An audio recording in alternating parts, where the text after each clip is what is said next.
Bienvenidos a The Deep Dive, el espacio donde, nos sumergimos en temas complejos para que ustedes, nuestros oyentes, puedan comprenderlos a fondo. Soy Roberto Bazán, Hola a todos, estratega político, y hoy soy Paola, nos adentraremos en un tema asesora política. que ha generado mucha controversia en Perú, la anulación del partido político Antauro y su posible relación con el concepto de lawfare.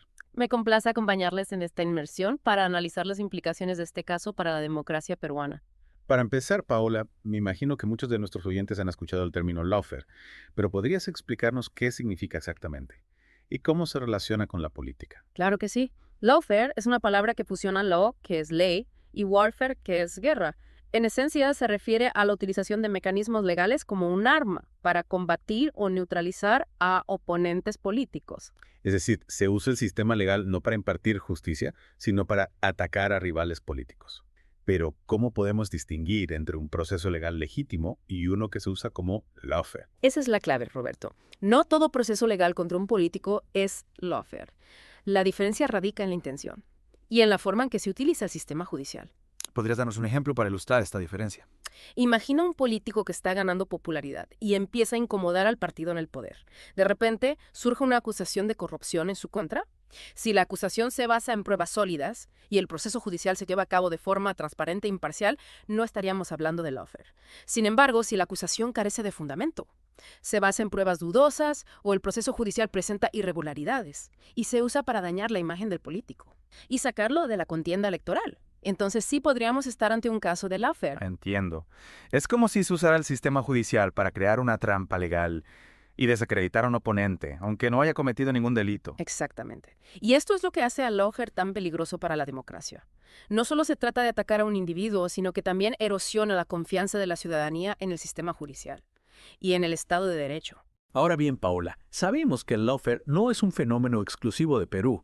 ¿Has observado casos similares en otros países de Latinoamérica? Lamentablemente sí. En los últimos años hemos visto casos en varios países de la región que han despertado sospechas de lawfare. ¿Podrías contarnos algunos ejemplos?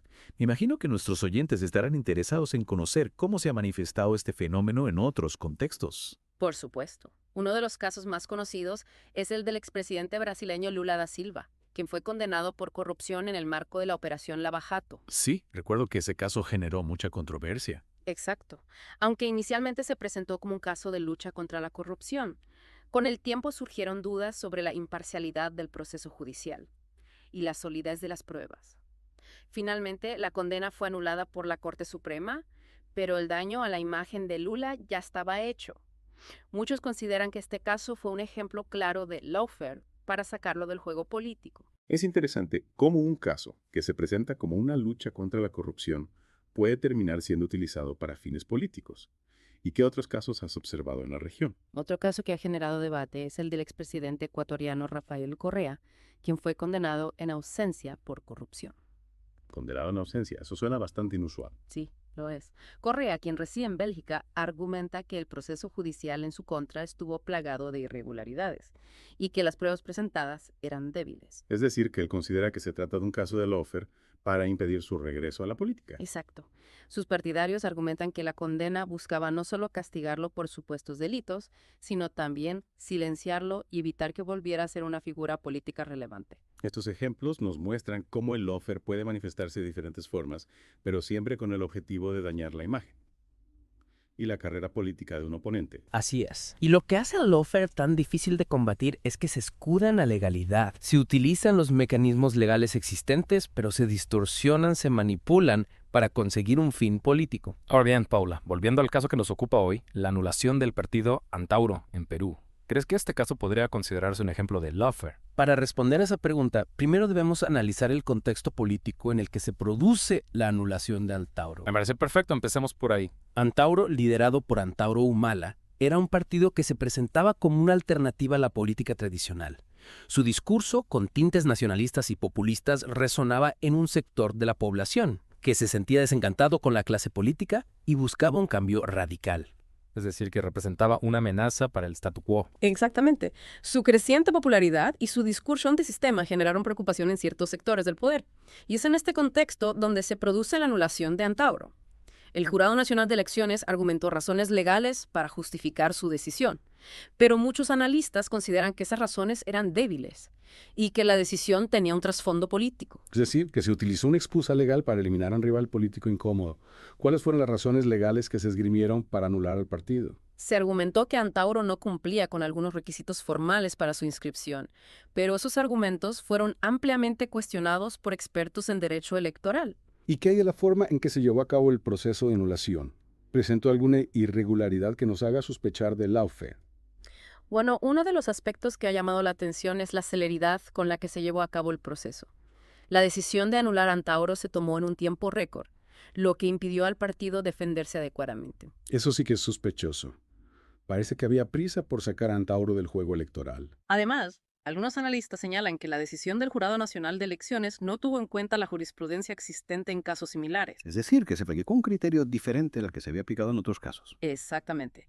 Y esto refuerza la sospecha de que la decisión estuvo motivada por factores políticos más que por argumentos legales sólidos. Paola, todos estos elementos que has mencionado, la debilidad de los argumentos legales, la celeridad del proceso, la falta de jurisprudencia, no aparecen suficientes para afirmar que estamos ante un caso de lawfare. Es difícil asegurarlo con certeza, Roberto. Demostrar que un caso es lawfare no es sencillo, porque implica probar la intención política detrás de las acciones legales. Sin embargo, las coincidencias y las irregularidades que hemos analizado nos invitan a preguntarnos si la anulación de Antauro fue realmente un acto de justicia o una maniobra política para eliminar a un contrincante. Y esa es la pregunta que debemos hacernos no solo en este caso, sino en todos los casos donde se sospecha de lawfare. Se está utilizando el sistema judicial para impartir justicia o para perseguir a opositores políticos. Exactamente. La justicia debe ser ciega e imparcial. No debe usarse como un arma arrojadiza en la lucha política. Paula, volviendo al caso de Antauro, ¿cuáles fueron las consecuencias de su anulación para la democracia peruana? La anulación de Antauro tuvo varias consecuencias negativas. En primer lugar, se privó a un sector importante de la población de la posibilidad de votar por el partido que representaba sus ideas. Es decir, se limitó la participación política y se redujo la pluralidad. Así es. Se eliminó una opción política que, si bien era polémica, tenía un respaldo popular significativo. Además, la anulación de Antauro generó un clima de desconfianza hacia el sistema electoral. Correcto. Muchos ciudadanos percibieron la decisión como un acto arbitrario y antidemocrático, lo que contribuyó a erosionar la legitimidad del sistema. Y esto, sin duda, tiene consecuencias a largo plazo para la democracia. Por supuesto. La desconfianza en las instituciones es uno de los principales enemigos de la democracia. Si los ciudadanos pierden la fe en el sistema, se abre la puerta a la inestabilidad y al autoritarismo. Paula, esa conversación nos ha ayudado a comprender mejor la complejidad del lawfare y sus implicaciones para la democracia. Pero antes de concluir, me gustaría preguntarte, ¿qué podemos hacer como ciudadanos para prevenir y combatir este fenómeno? Es una pregunta crucial, Roberto. Lo primero es estar informados. Debemos conocer qué es el lawfare, cómo se manifiesta y cuáles son sus consecuencias. Solo así podremos identificarlo y denunciarlo cuando se presente. Es decir, debemos educarnos para ser ciudadanos críticos y vigilantes. Exactamente. También es fundamental exigir a nuestras autoridades que respeten la independencia del Poder Judicial. La justicia no puede estar al servicio de ningún partido o grupo de poder. La justicia debe ser un pilar fundamental de la democracia, no un instrumento de persecución política. Así es. Y para que la justicia pueda cumplir su función, es esencial que los ciudadanos participemos activamente en la defensa de la democracia. Debemos alzar la voz contra la corrupción, la impunidad y cualquier intento de manipular el sistema legal para fines políticos. Paula, muchísimas gracias por tu valioso análisis. El gusto es mío, Roberto. Espero que esta conversación ayude a nuestros oyentes a comprender mejor este fenómeno tan peligroso para la democracia. Tienes razón, Paola. La información y la participación ciudadana son claves para defender la democracia. Hablando de participación, recordemos que Antauro Humala y su partido Antauro no surgieron de la nada. Conectaron con un sector de la población que se sentía ignorado por la clase política tradicional. ¿Qué factores crees que explican el surgimiento de este tipo de movimientos políticos? Es una pregunta compleja, Roberto. Creo que hay varios factores que convergen. Por un lado, tenemos un sistema político que en muchos casos se ha mostrado incapaz de responder a las necesidades de la gente. La corrupción, la desigualdad, la falta de oportunidades generan un caldo de cultivo para el descontento y la frustración. Es decir, la gente pierde la fe en el sistema. y busca alternativas, aunque estas alternativas sean radicales o controversiales. Exacto. Y en ese contexto surgen líderes que capitalizan ese descontento, que ofrecen soluciones simples a problemas complejos. Utilizan un lenguaje directo emocional que conecta con la gente, aunque sus propuestas sean poco realistas o incluso peligrosas. En el caso de Antauro Monal, su discurso nacionalista y populista caló hondo en un sector de la población que se sentía marginado y olvidado por el sistema. Así es. Humala supo conectar con ese sentimiento de frustración, con esa sensación de que el país no estaba funcionando para todos.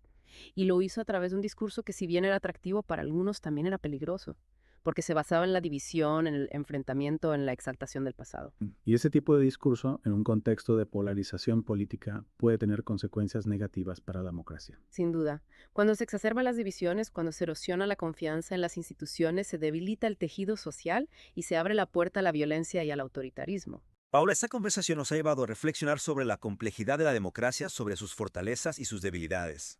Hemos analizado el caso de Antauro y su posible relación con el lawfare.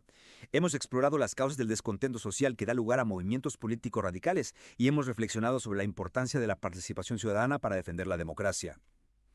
Para terminar, me gustaría preguntarte, ¿qué mensaje te gustaría dejar a nuestros oyentes? Creo que el mensaje principal es que la democracia es una construcción frágil, que requiere de nuestro compromiso y nuestra participación activa para defenderla. Debemos estar informados, ser críticos con la información que recibimos y no dejar que el miedo o la apatía nos paralicen. La democracia se fortalece cuando los ciudadanos participamos, cuando nos involucramos en los asuntos públicos, cuando exigimos a nuestros líderes que actúen con transparencia y responsabilidad. No permitamos que el lawfare o cualquier otra forma de manipulación política nos robe la democracia. Muchas gracias, Paula, por compartir tu conocimiento y tus reflexiones con nosotros. A nuestros oyentes les recordamos que pueden seguirnos en nuestras redes sociales para continuar la conversación sobre este y otros temas relevantes para la democracia en nuestra región. Hasta la próxima.